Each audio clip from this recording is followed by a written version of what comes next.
Hi అండి. ఎలా ఉన్నారు? బాగున్నారా? బాగుండాలని కోరుకుంటున్నాను. నేనైతే ఇంటి దగ్గర కూరగాయల బండి అయితే వస్తే తీసుకుందామని అయితే వచ్చాననమాట. సరే అక్కడ ఆకుకూరలు అయితే తీసుకుందాం అని చెప్పేసి యాక్చువల్గా మెంతాకు, కొత్తిమీర ఇవైతే 2, 3 రకాలు తీసుకున్నాను. ఓన్లీ ఆకుకూరలు.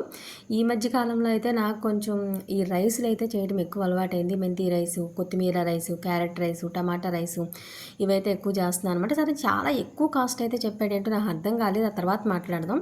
ఇంకా లోపలికొచ్చైతే స్టవ్ పాలు తోడేయడానికి పాలు కాయటం ఒక స్టవ్ మీద అండ్ కాఫీ పెట్టుకుందామని అయితే 2 స్టవ్‌ల మీద 2 చేస్తా. ఈ మెంతాకైతే అంత బాగు చేసుకుందాం.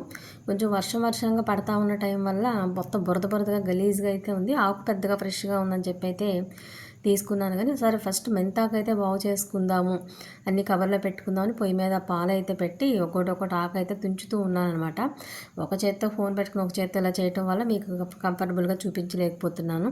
ఈ ఫైనల్‌గా ఈలోపు పాలైతే పొంగొస్తుంది. సరే డికాషన్ కాఫీ మనకు వచ్చు కాబట్టి డికాషన్ అయితే అందులో పోసుకొని ఇంకా కాఫీ అయితే ప్రశాంతంగా తాగాక అవి ఒలుస్తూ కూర్చుందామని అయితే ఇంకా చేస్తూ కూర్చున్నాననమాట. ఫైనల్‌గా కాఫీ అయిపోయింది. తాగుతూ కూర్చున్నాను. ఇంతకీ ఆ అబ్బాయి ఏం చేశాడంటే అసలు యాక్చువల్‌గా అంత కాస్ట్ ఉండదు. నాకు తెలిసిన వరకు మెంతాకంటే రూ. 20, రూ. 25 వరకు కట్టు ఉంటది. పెద్ద కట్టే కొంచెం.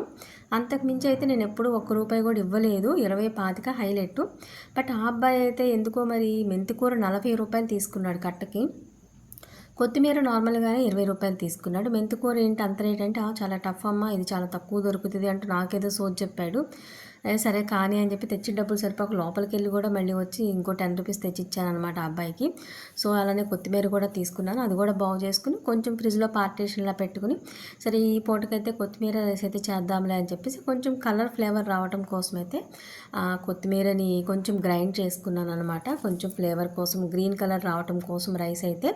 అలానే జనరల్‌గా క్యారెట్, టమాటా, ఉల్లిపాయ చాలా సింపుల్‌గా అయితే కొంచెం కట్ చేసి వేసాను. యాక్చువల్‌గా నేను కుకింగ్ వీడియోస్ అయితే పెద్దగా చేయటం లేదు. ఈరోజు అన్ఎక్స్‌పెక్టెడ్ ఆకుకూరలు తీసుకుంటూ పర్సనల్ బ్లాగ్‌లో చేస్తూ ఇది కూడా కొంచెం షేర్ చేసుకుంటున్నానే తప్ప ఎందుకంటే కుకింగ్ వీడియోస్ ఎందుకనో ఎవరు కూడా చూడట్లేదు. ఆల్మోస్ట్ చాలాసార్లు పల్లెటూరు వంటలని అవని ఇవని నేను చిన్నవి అయితే చాలాసార్లు షేర్ చేసుకున్నాను. బట్ అయినా నాకు విలేజెస్ వీడియోస్ చూసినంత లేకపోతే నేను నోటితో మాట్లాడుతూ తీసిన వీడియోస్ అంత అయితే కుకింగ్ వీడియోస్ అస్సలు చూడట్లేదు. 5, 10 మంది చూస్తే చాలా గొప్ప అనే టైప్లో అయితే ఉంది. సో అందుకే కుకింగ్ వీడియోస్ అస్సలు నేను చేయటం లేదు.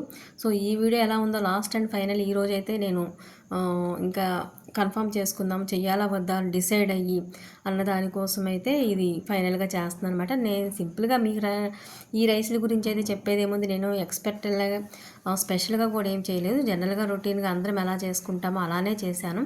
చాలా సింపుల్ ఫ్లేవర్తోనే చాలా సింపుల్గానే ఉన్న ఇంట్లో అవైలబుల్ ఉన్న క్యారెట్, టమాటా, ఉల్లిపాయ, పచ్చిమిర్చి, కొత్తిమీర వేసేసి కొంచెం రైస్ అయితే అందులో వేసి అయితే నార్మల్గానే కుక్కర్లో కూడా నాకు పెద్ద అలవాట్లేదు. చాలామంది కుక్కర్లో అయితే వండుతూ ఉంటారు. నాకు ప్రతిదీ కూడా విడిగా ఎక్కువ వండితేనే కూర టేస్ట్ కూరలు అవి టేస్ట్ ఉంటాయి అనే ఫీలింగ్ వస్తుంది. సో రైస్ కూడా అలానైతే చేశాను. Please watch it. Thank you. Subscribe.